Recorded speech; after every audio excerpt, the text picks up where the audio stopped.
اعوذ باللہ من الشیطان الرجیم بسم اللہ الرحمن الرحیم۔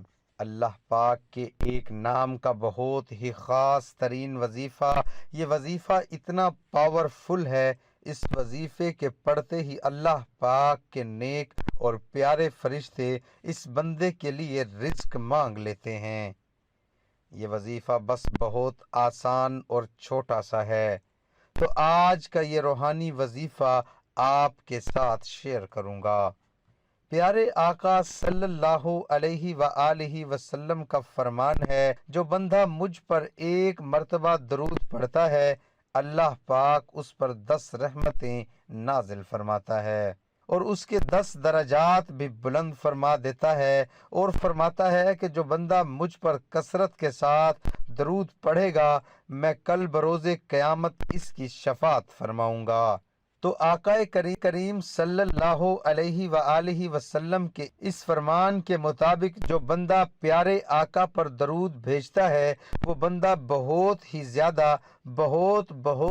زیادہ نیک اور پرہیزگار ہوتا ہے۔ تو آپ بھی ضرور آقا کریم پر درود پاک پڑھا کریں، اور درود پاک بہت ہی آسان سے ہیں، جیسا کہ ہم بعض اوقات صرف حضرت محمد صلی اللہ علیہ وآلہ وسلم پڑھتے ہیں، اس کے بھی بہت زیادہ فوائد ہیں۔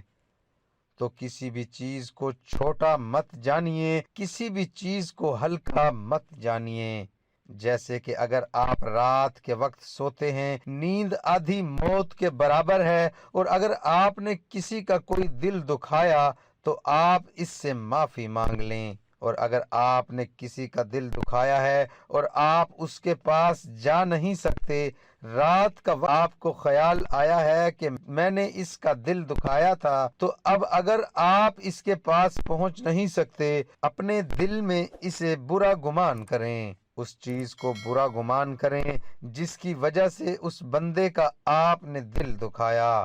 اب آپ کی قسمت ہے، اگر آپ کی آنکھ صبح کھل جاتی ہے تو آپ نے کیا کرنا ہے؟ سب سے پہلے اس بندے کے ساتھ رابطے میں رہنا ہے، رابطہ کرنا ہے، اس سے معافی مانگنی ہے، کیونکہ جب بندہ کسی کا کوئی قصور کرتا ہے، کسی سے معافی کا طلبگار ہوتا ہے، لیکن اس سے معافی مانگنے سے پہلے ہی اس دنیا سے رخصت ہو جاتا ہے، تو اللہ پاک اس بندے کے حقوق تب تک معاف نہیں فرماتا جب تک وہ بندہ خود نہ معاف کر دے، کیونکہ اللہ پاک فرماتا ہے میں اپنے حقوق تو معاف فرما سکتا ہوں، لیکن اس بندے کے حقوق کبھی بھی نہیں معاف کروا سکتا جو اس بندے نے اس بندے کے ساتھ زیادتی کی۔ لہٰذا اگر آپ نے کسی کا کوئی قصور کسی سے معاف کروانا ہے تو آپ کو اس بندے سے خود اپنی غلطی معاف کروانی ہوگی۔ یہ وظیفہ اتنا پاورفل ہے کہ اس وظیفے کی برکت میں نے اپنی آنکھوں سے دیکھی ہے۔ جب کبھی کوئی حاجت درپیش ہوتی، کوئی خواہش درپیش ہوتی، یا مجھے کسی بھی چیز کی کمی کو ضرورت ہوتی، تو میں رات کو پڑھتے پڑھتے اس وظیفے کو سو جاتا ہوں۔ اللہ پاک اس وظیفے کی برکتیں مجھے بہت عطا فرماتا ہے، کیونکہ وہ غنی ہے، وہ تو بندے کو عطا فرمانے والا ہے۔ یہ وظیفہ اتنا پاورفل ہے، اس وظیفے کی برکتیں آپ اپنی آنکھوں سے دیکھیں گے۔ آپ نے کیا کرنا ہے کہ یہ چھوٹا سا عمل جو آج میں آپ کو بتانے والا ہوں، آپ نے رات کو بستر پر پڑھتے پڑھتے سو جانا ہے۔ جیسے ہی آپ اپنے بستر پر جانے لگیں، آپ نے عشاء کی نماز پڑھ لی ہے، اب آپ باوضو ہیں یا بے وضو ہیں، کسی بھی حالت میں ہیں، آپ نے کیا کرنا ہے؟ اپنے بستر پر چلے جانا ہے، اور آپ چہرہ خانہ کعبہ کی طرف منہ کر کے آپ نے اس انداز میں یہ عمل کرنا شروع کر دینا ہے۔ تو کس طرح سے آپ نے عمل کرنا ہے؟ سب سے پہلے آپ نے 11 مرتبہ درود پڑھنا ہے۔ درود کوئی سا بھی آپ پڑھ سکتے ہیں، جیسا کہ درود ابراہیم پڑھ لیں، یا آپ اس کے علاوہ کوئی سا بھی درود پاک چھوٹا بڑا آپ پڑھ سکتے ہیں۔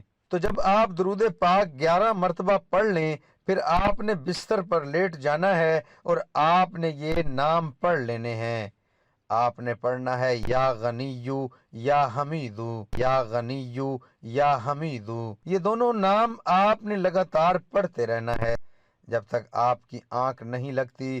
اس کی کوئی تعداد متعین نہیں ہے، بس تصور میں اپنی خواہش رکھنی ہے کہ اللہ پاک آپ کو سن رہا ہے، آپ کو دیکھ رہا ہے، اور آپ جب بھی پڑھتے پڑھتے سو جائیں گے تو فرشتے اللہ پاک سے آپ کا رزق مانگ لیں گے۔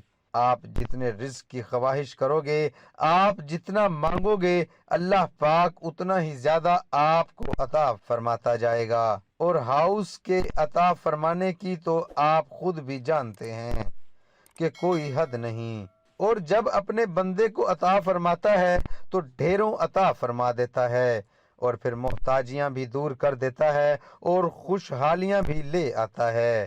یہ محتاجیاں دور کا خوشحالیاں لانے کا عمل ہے۔ اگر آپ چاہتے ہیں کہ آپ کی بہت بڑی حاجت ہے وہ پوری ہو جائے تو آپ یا غنیو یا حمیدو کو عشاء کی نماز کے بعد 121 بار 10 روز تک لگاتار پڑھیے۔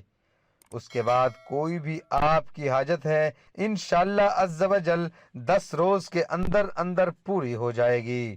محترم بھائیوں اور بہنوں، اس کے ساتھ ایک حدیث آپ کے سامنے پیش کرتا ہوں۔ حضرت ابو ہریرہ رضی اللہ عنہ سے روایت ہے کہ اللہ کے رسول صلی اللہ علیہ وآلہ وسلم نے فرمایا، یہ جبرائیل علیہ السلام ہیں جو تمہیں تمہارا دین سکھانے آئے ہیں۔ پھر جو ہی فجر طلوع ہوئی انہوں نے صبح کی نماز، اور جب سورج ڈل گیا تو ظہر کی نماز پڑھائی، پھر عصر کی نماز پڑھائی۔